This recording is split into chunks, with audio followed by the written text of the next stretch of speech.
Next control we're going to look at is the throttle.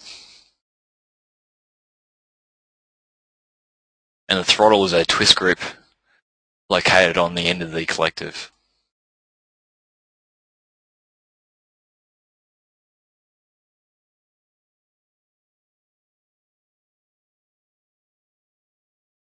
The throttle controls our engine and rotor RPM.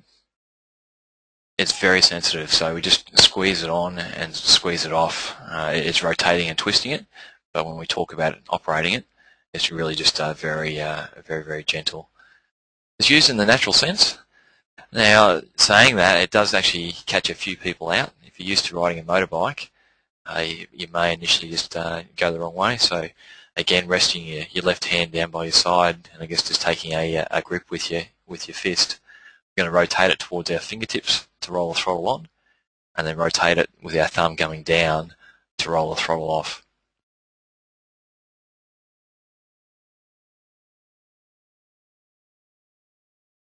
We've got a tacho in the helicopter, just like many cars do, but it's a dual tacho. So on the inside, we've got the rotor RPM, and on the outside, we've got the engine RPM.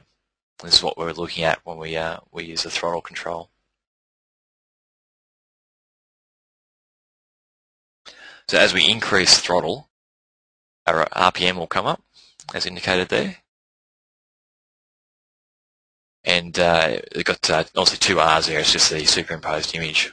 One needle will have E for engine, and one needle will have R for rotor.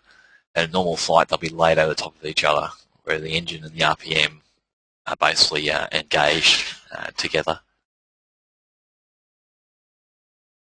If we close the throttle, or roll it off, we'll see that RPM decrease.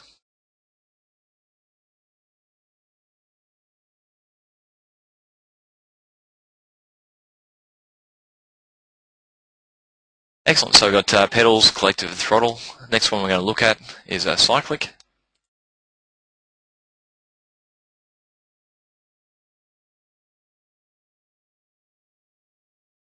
The cyclic is the third control, I guess, if you're looking at it in the cockpit, and that's where you're going to rest your right hand in between your legs there. So it's got basically a grip for your fingers.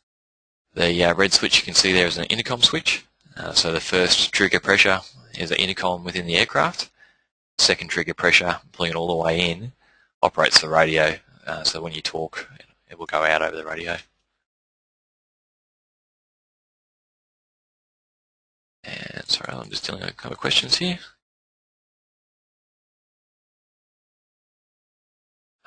Properties of the cyclic, it's free to move any direction. So forward, aft, left and right. We can go forward, left, rear, right, or we can move it all around in a circle if we want.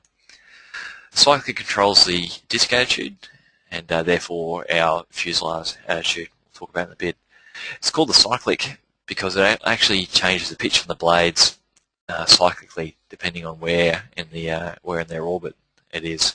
So whereas the collective will increase the pitch or decrease the pitch on all the blades at the same time, at the same amount, the cyclic will actually vary the pitch on each blade depending on where it is in the orbit or the rotation. It's very sensitive. In normal flight cruising, you'd be lucky to take it outside of about a 2-inch margin from its center position. And so you can imagine if you bump it or push it right out to its limits, the helicopter will react extremely quickly. So it's very, very sensitive. It's probably the hardest control for people just to get used to, just getting used to how much movement relates to how much movement outside the aircraft. And it's used in the natural sense. So push forward on the cyclic and the nose of the helicopter will go down. Pull back, the nose of the helicopter will go up. Left will roll left, right will roll to the right.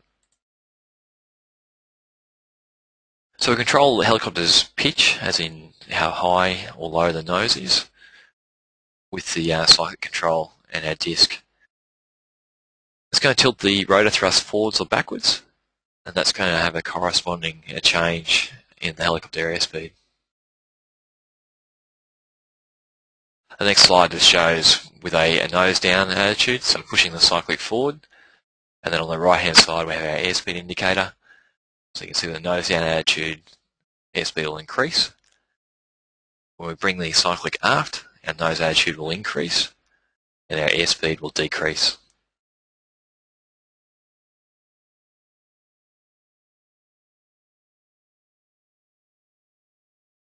Looking at the front, we talk about the rotor disc and the disc attitude. So here, this is a picture of an R22, and at the top left there, you can just see the single rotor blade. When the rotor is actually spinning, and to us, we just see it as a constant disc across the horizon. So that line comes across there. Excuse my drawing. We'll see it as a solid disc.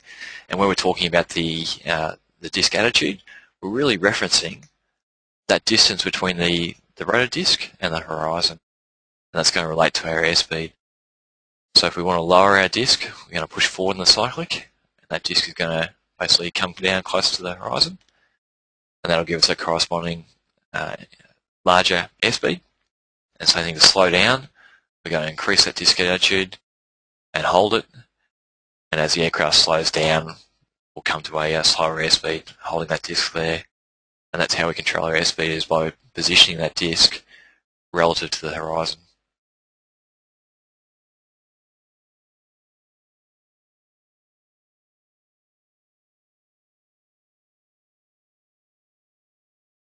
Left and right, that's how we're going to roll or change our bank attitude with the cyclic. Let's wait for the slides to catch up.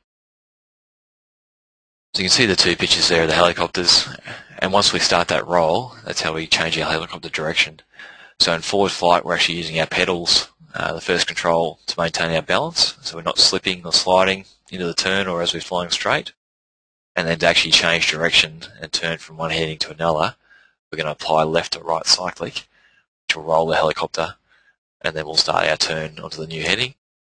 When we get to our new heading we want to roll out, we're going to apply the opposite direction. So if we're in a right turn, we're going to introduce left cyclic, roll the helicopter back to level, and as we get back level, bring that cyclic back to the middle position.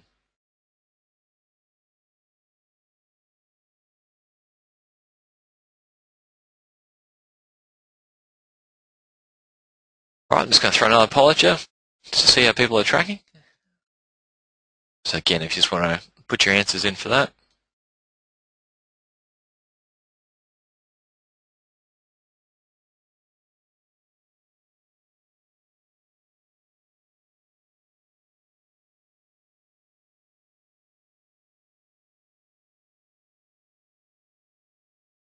And there you go.